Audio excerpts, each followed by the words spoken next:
बिस्मिल्लाहिर्रहमानिर्रहीम। अस्सलाम वालेकुम नाज़रीन कराम, नई वीडियो में आपको खुश आमदीद कहते हैं।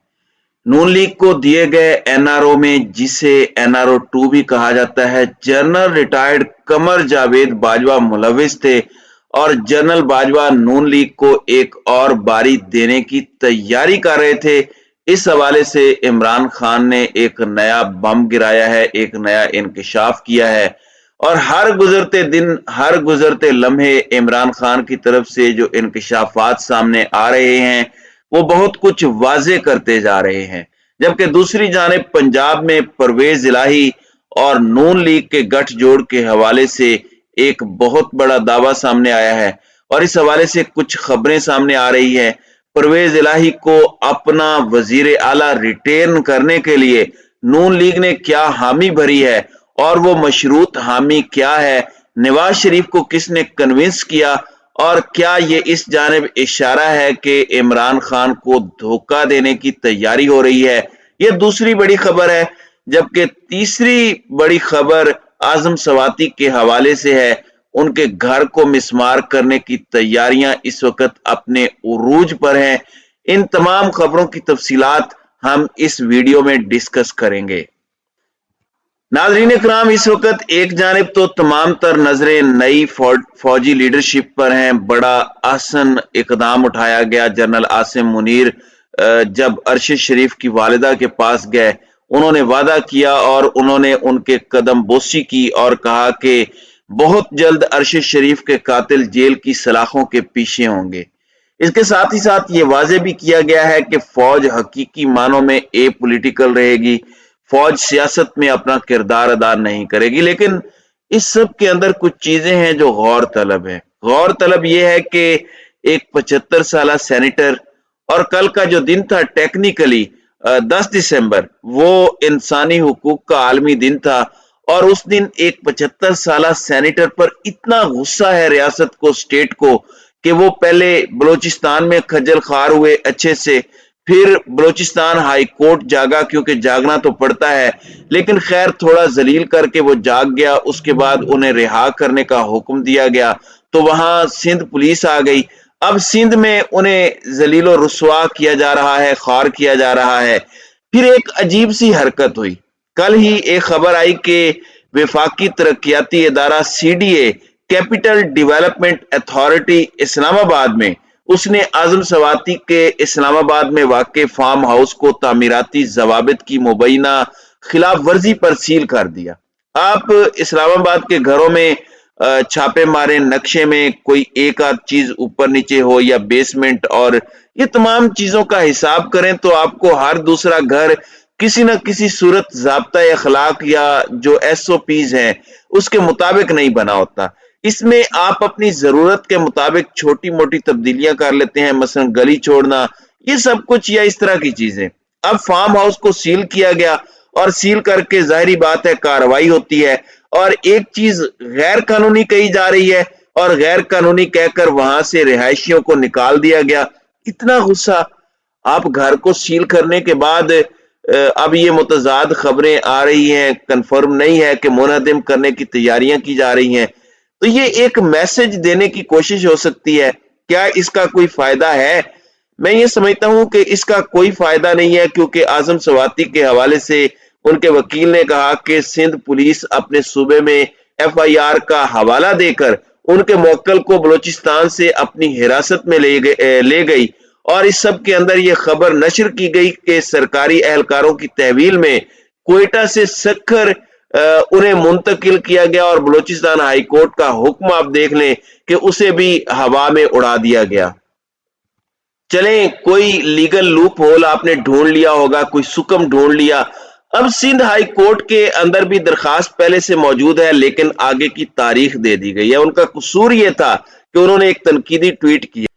इस ट्वीट के बाद हालात खराब हुए, उन्हें पकड़ा गया, नंगा किया गया और ये सारी चीजें हुई। उनके फार्म हाउस सील के हवाले से भी बताया गया है कि हुकाम के मुताबिक घर के असल नक्शे में तय खाने की मंजूरी शामिल नहीं थी, लेकिन बाद में एक तय खाना या बेसमेंट तामीर की गई। इसके साथ साथ सिक्योरिटी गार्ड्स की रिहाइश के लिए कमरे भी गैर कानूनी तौर पर तामीर किए गए हैं। तहरीक इंसाफ के रहनुमाओं ने इस कार्रवाई की मजम्मत करते हुए कहा है कि सील करने के अलावा फार्म हाउस का कुछ हिस्सा मिसमार भी किया गया। तो ये एक बड़ी कंसर्निंग खबर के तौर पर चीज सामने आई। दूसरी जानिब नून लीग मशरूत तौर पर पंजाब में परवेज इलाही को वजीर आला तस्लीम करने पर तैयार हो गई है। ये कैसे हुई है इस पर बाद में आते हैं। खान साहब ने जो बात की है वो बड़ी इंपॉर्टेंट है।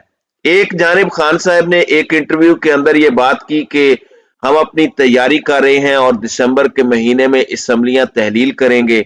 इमरान खान ने एक बार फिर जनरल बाजवा पर लबकुशाई की, कहा कि जनरल बाजवा कहते थे कि पीटीआई से कोई टिकट नहीं लेगा। जनरल बाजवा कहते थे कि अगली बारी नून लीग की आ रही है, उनको एनआरओ 1 जनरल मुशर्रफ और एनआरओ 2 जनरल बाजवा ने दिया। ये बड़ी क्लैरिटी के साथ खान साहब ने इल्जाम लगाया। जनरल बाजवा समझते थे कि शहबाज शरीफ जीनियस हैं। चेयरमैन पीटीआई इमरान खान ने कहा कि जो लोग हुकूमत तब्दील करने में मुलविस थे वो सब मीर जाफिर और मीर सादिक हैं। नैब बाजवा के कंट्रोल में थी, इसलिए वो फैसला करते थे कि किसको अंदर जाना है और किसको बाहर। इमरान खान का कहना था कि राना सनाउल्लाह की बातों को कभी संजीदा नहीं लिया। दिसंबर में असम्बलियां तहलील कर देंगे। मईशत ऊपर उठानी है तो सियासी इस्तेकाम होना चाहिए, जिसके लिए इंतखाबात जरूरी हैं। ये 10 माह बाद इलेक्शन करवाएं या 1 साल बाद करवाएं, ये हार जाएंगे। इमरान खान का कहना था कि परवेज इलाही का ख्याल है कि हुकूमत थोड़ी और चलनी चाहिए। परवेज इलाही ने कहा है हुकूमत खत्म करने के हवाले से जैसा मैं कहूंगा वैसा वो करेंगे। परवेज इलाही ने दोबारा वजीर आला बनाने का कोई मुतालिबा नहीं रखा। चेयरमैन पीटीआई का कहना था कि हमारे साथ जो ये 7 माह में हुआ इसमें जनरल बाजवा की पॉलिसियां रही। जनरल बाजवा ने कहा था कि उस्मान बुजदार को हटाएं। वो अलीम खान को वजीर आला पंजाब बनाने का कहते थे, उनका बुजदार को हटाने का मुतालिबा अजीब था। अलीम खान का नाम दिया गया तो परवेज इलाही ने कहा कि वो उसे सपोर्ट नहीं करेंगे। मैंने कहा अलीम खान पर बड़े इल्जामात हैं, उसे वजीर आला नहीं बना सकता। उनका कहना था कि जो लोग हुकूमत तब्दील करने में मुलविस थे वो सब मीर जाफिर और मीर सादिक हैं। जब हमारी हुकूमत आ गई तो सब ने सोचा अब लोग मिठाइयां बांटेंगे। जब चली गई हुकूमत, इन्होंने सोचा कि हुकूमत खत्म होने के बाद मेरी सियासत खत्म हो गई। जनरल बाजवा कहते थे पीटीआई से कोई टिकट नहीं लेगा और अगली बारी नून लीग की आ रही है। पॉलिटिकल इंजीनियरिंग वो खुलकर कर रहे थे और उनकी सबसे बड़ी कोशिश है कि मुझे नाअहल कराया जाए। नवाज शरीफ की कोशिश है कि उन पर केसेस खत्म हो जाएं और मुझे नाअहल किया जाए। इनको एनआरओ 1 मुशर्रफ ने और एनआरओ 2 बाजवा ने दिया। एक जानब ये सब कुछ, तो दूसरी जानब लाहौर में भी कुछ मुलाकातों का चर्चा है और इन मुलाकातों के अलावा अगर देखा जाए तो और बहुत सी चीजें हो रही हैं। सालेक हुसैन नवाज शरीफ से लंदन में मिले हैं। सालेक हुसैन के शुजात हुसैन, जो शुजात हुसैन के साहबजादे हैं, जबकि जरदारी साहब परवेज इलाही और शुजात हुसैन की सुलह करवाने की कोशिश कर रहे हैं। और नवाज शरीफ के हवाले से यह खबर 2 दिन पहले आई कि उन्होंने परवेज इलाही को अपना वजीर आला का कैंडिडेट बनाने या उन्हें तस्लीम करने से इनकार किया। मसलन आप देखें कि नए इंतखाबात की जरूरत भी नहीं पड़ेगी। एतमाद के वोट की जब बात आए, पीटीआई हट जाए और नून लीग वोट दे दे और बंदे पूरे हो जाएं तो परवेज इलाही दोबारा वजीर आला बन जाएंगे, लेकिन फिर वो पीटीआई के नहीं बल्कि नून लीग के वजीर आला होंगे। तो इस सब के अंदर अगर देखा जाए तो वफाक में हुक्मरान जमात जो नून लीग, उसने पंजाब में इलेक्शन या परवेज इलाही को वजीर आला बनाने को वो तैयार हो गई है। जराये का कहना है कि नून लीग के सीनियर रहनुमा चौधरी शुजात से राब्ते में है। चौधरी शुजात की जानिब से ठोस बात सामने आने पर नून लीग आगे बात करेगी। जराये का कहना है कि चौधरी बिरादरान के राब्ते बहाल हो चुके हैं, सियासी मामलात पर बात नहीं होगी। नून लीग की जराये का कहना है कि परवेज इलाही की जानिब से कोई डबल गेम नहीं चाहते। परवेज इलाही को वाज़े तौर पर सामने आना होगा। राना सनाउल्लाह का कहना है कि चौधरी शुजात हमारे इत्तेहादी हैं, उनसे बातचीत होती है, हम माजी की तरह डबल गेम नहीं चाहते। जराये का कहना है कि नून लीग पंजाब के इजलास में मुतवक्के उम्मीदवारों की लिस्ट तैयार करने की हिदायत की गई है। डिवीजन के सदूर को लिस्टें तैयार करने का कहा गया है। जराये का कहना है कि नवाज शरीफ के लाहौर आने पर लाहौर एयरपोर्ट पर इस्तकबाल किया जाएगा। पंजाब असम्बली टूटने की सूरत में नवाज शरीफ से फौरी आने की दरखास्त की जाएगी। और पंजाब में मुस्लिम लीग काफ के मोने सलाई कहते हैं कि जो 10 के 10 MNAs हैं وہ ان ہاؤس تبدیلی کا حصہ نہیں بنے گے۔ لیکن سوال یہ ہے کہ مونے صلاحی بظاہر جو ڈٹے ہوئے ہیں، لیکن بیک ڈور رابطوں کی جو باز گشت آ رہی ہے اور یہ ایک ہاتھ کرنے کی پنجاب میں عمران خان کے ساتھ اگر بات چیت ہو رہی ہے تو اس کا سدباب کون کرے گا؟ اور اس معاملے پر مزید کلیئرٹی چاہیے۔ بے شک قابلی کی پارٹی آ کر کہے کہ ہم ان ہاؤس تبدیلی نہیں بلکہ ہم پی ٹی آئی کا ساتھ نہیں چھوڑیں گے، کم از کم اس ٹرم کے لیے، تو یہ کم از کم یک زبان ہو کر ان کا کہنا بنتا ہے۔ یہ صرف مونے صلاحی کی ذمہ داری نہیں ہے کہ وہ آ کر بیان دیں۔